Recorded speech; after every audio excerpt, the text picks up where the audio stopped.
Welcome to Navigating the Vortex, a deep dive, big picture analysis of contemporary geopolitics and geoeconomics. Today, Russia's full-scale invasion of Ukraine now outlasts the Soviet fight against Nazi Germany. What does history tell us about Kyiv's prospects? Russia's so-called special military operation in Ukraine passed a significant milestone on January 13. It has now outlasted the 1,418 days it took Vladimir Putin's notorious predecessor, the Soviet dictator Joseph Stalin, to bring his war against Nazi Germany to a successful conclusion. The two wars are hard to compare in any reasonable way. But there are nonetheless some important parallels worth pointing out. The most wishful parallel is that aggression never pays. After some initial setbacks, Stalin's Soviet Union turned things around on the battlefield and drove the German aggressors and their allies out of the country. This was possible because of the heroism of many ordinary Soviet citizens and because of the massive support the US gave to the Soviet war effort. Ukrainian heroism is unquestionably key to understanding why Russia has not prevailed in its aggression against Ukraine. Support from Western allies is, of course, also part of this explanation. But the inconsistent, often hesitant and at times lackluster nature of this support also explains why Kyiv is increasingly on the back foot. It would be easy to put most of the blame for recent Ukrainian setbacks on the US President, Donald Trump, and his approach to ending the war. Back in the Second World War, there were several German attempts to cut a deal with the Western Allies in order to be able to focus the entire war effort against the Soviet Union. Such efforts were consistently rebuffed and the anti-Nazi coalition remained intact until Germany's surrender. Now, by contrast, a deal is more likely than not to be made between Trump and Putin. Emboldening rather than weakening Russia, such a deal would come at the steep price of Ukrainian territorial concessions and the continuing threat of further Russian adventurism in Europe. But it is also important to remember that Trump has only been back in the White House for a year, and that Russia's full-scale invasion of Ukraine started almost 4 years ago. During the first 3 of these years, the Western coalition supporting Ukraine firmly stood its ground against any concessions to Russia in the same way as the allies of the Second World War rejected a deal with Germany. What they did not do, however, is offer the unconditional and unlimited support that would have put Ukraine in a position to defeat the aggressor. Endless debates over what weapons systems should be delivered, in which quantities, how fast and with what conditions attached have rightly frustrated Ukrainians and their war effort. This may have become worse under Trump, but it did not start with him.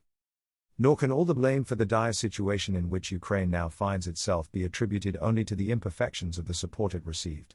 Lest we forget, Russia committed the unprovoked crime of aggression against its neighbor and is violating key norms of international humanitarian law on a daily basis with its relentless campaign against Ukraine's critical infrastructure. Yet several major corruption scandals in Ukraine, including one that left key energy installations insufficiently protected against Russian air raids, have hampered Kyiv's overall war effort as well. They have undermined the country's resilience, weakened public and military morale and have made it easier for Ukraine's detractors in the West to question whether defending the country is worth taxpayers' money. The parallel to the Second World War is again interesting here. There is now much hand-wringing in the West over corruption in Ukraine, a problem as old as the country has been independent, and the democratic legitimacy of its president, government and parliament. Volodymyr Zelensky, the democratically elected, and still widely supported leader of a country defending itself against an existential threat, has to justify constantly why he will not violate his country's constitution and sign over territory to its aggressive neighbor. But back in the 1940s, Western allies had few qualms to back Stalin in the fight against Hitler. They supported Stalin despite him being a murderous dictator who had used starvation as a tactic to commit acts of genocide against Ukrainian farmers, killed almost the entire officer corps of the Polish army in a series of mass executions and was about to carry out brutal mass deportations of tens of millions of people. The choices the Western allies made in the 1940s when they threw their support behind Stalin may have been morally questionable.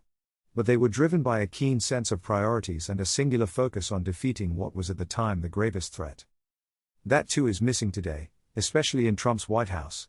Not only does Trump seem to find it hard to make up his mind whether it is Putin or Zelensky who is to blame for the war and the lack of a peace deal, he also lacks the sense of urgency to give this war his undivided attention.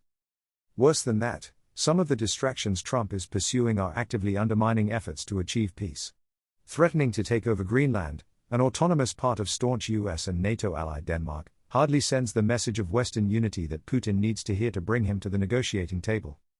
Other distractions, like the military operation against Venezuela and the threats of renewed strikes against Iran, create yet more uncertainty and instability in an already volatile world. They stretch American resources and highlight the hypocrisy and double standards that underpin Trump's America First approach to foreign policy. Putin is neither Hitler nor Stalin. But Trump is not comparable to American wartime leaders Roosevelt or Truman either, and there is no strong leader like Churchill in sight in Europe. The war in Ukraine, therefore, is likely to mark a few more milestones of questionable achievement before there might be another opportunity to prove again that aggression never pays. A big thank you to all of our readers, listeners, followers and subscribers. Signing up to the newsletter is the best way to make sure you don't miss out on anything, and you'll get our newsletter and podcast delivered straight to your inbox wherever you are in the world. Importantly, you'll also be able to read the full written version of all of our pieces, which gives all of the background links to the information we cite in case you want to dive deeper and, like us, like to look at primary sources and check your facts. You can register for free at navigatingthevortex.com. You can also subscribe for subscriber-only access to comments and chats and other special subscriber-only benefits. You can find all these details in the podcast show notes as well. We hope you'll share Navigating the Vortex with anyone you think might find it of interest. If you like the show, please consider rating and reviewing us on Apple Podcasts or wherever you are listening.